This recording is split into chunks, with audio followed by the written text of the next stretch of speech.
આજના વિજયાદશમી ઉત્સવ અમરાઈવાડી નગરમાં મુખ્ય અતિથિ તરીકે જેમનું હમણાં આપણને માર્ગદર્શન મળ્યું છે એવા ડોક્ટર શ્રી રાકેશભાઈ જોશી તથા આપણા નગરના નગર કાર્યવાહ શ્રી મિહિરભાઈ વનગુણે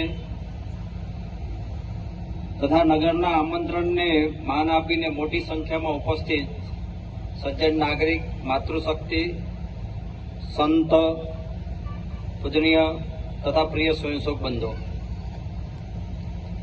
આજનો આપણો વિજયાદશમી ઉત્સવ એ ભારતીય પરંપરા મુજબ પ્રતિવર્ષ વિજય વૃત્તિને સમાજમાં એક પ્રકારનો ભાવ નિર્માણ કરવા માટેની પરંપરા વર્ષોથી ચાલી આવે છે. એના વાહક તરીકે પ્રતિવર્ષ સંઘ પણ 6 ઉત્સવમાંથી આ એક ઉત્સવને ઉજવવાનું એના શરૂઆતના સમયથી જ એક એના કાર્યક્રમની રૂપરેખામાં વાર્ષિક એમાં એને આવરી લીધો છે. આ વર્ષે વિજયાદશમી 2 ઓક્ટોબરે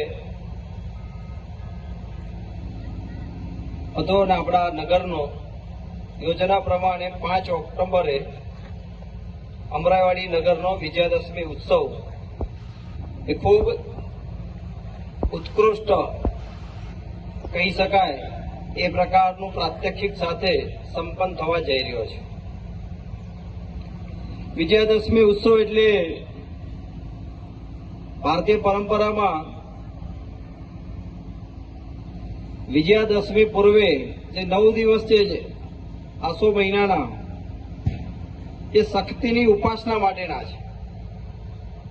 એ આરાધનાના દિવસો છે. શક્તિની ઉપાસના કરીને પૂર્વ સમયમાં રાજા મહારાજાઓ પોતાનો કાર્ય વિસ્તાર વધારવા માટે એ સીમાલંઘન કરતા હતા. કંઈ ને કંઈ જીવનમાં લક્ષ્ય પ્રાપ્ત કરવા માટે ગતિમાન થતા હતા. એવા શુભ સંકેત સાથે આ વિજયાદશમીનો ઉત્સવ એ પરંપરાગત રીતે ઉજવીએ છીએ. સાથે સાથે આનંદ થયો આ પ્રસંગે હાજર રહેવા માટે. અને જ્યારે આપણે સંઘની વાત કરશું, રાષ્ટ્રીય સ્વયંસેવક સંઘ, જેને હમણાં જ એટલે કે 27 સપ્ટેમ્બરે જ 100 વર્ષ પૂર્ણ કર્યા, સેવા, સંગઠન અને સમર્પણના ભાવ સાથે જે સંગઠન છેલ્લા 100 વર્ષથી કાર્ય કરી રહ્યું છે.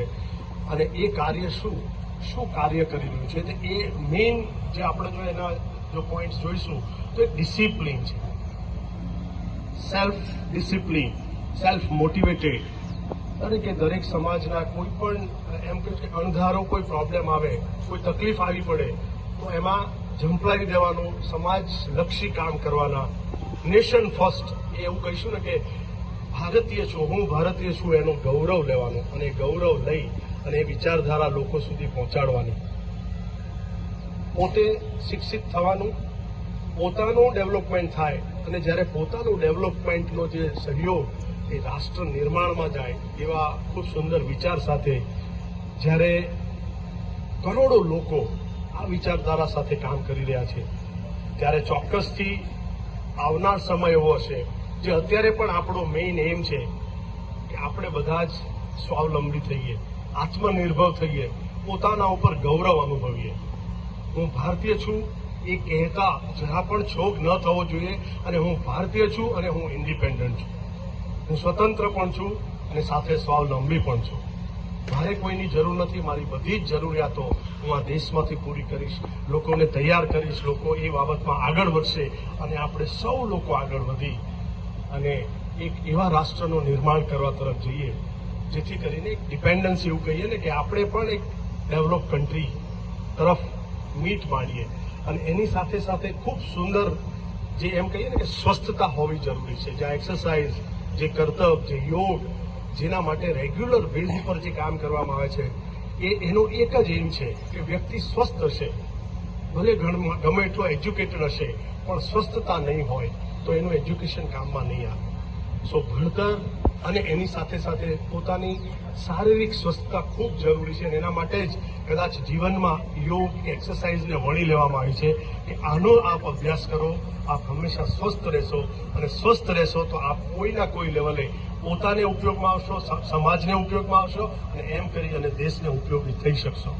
સ્વસ્થતા ખૂબ જરૂરી છે. એની સાથે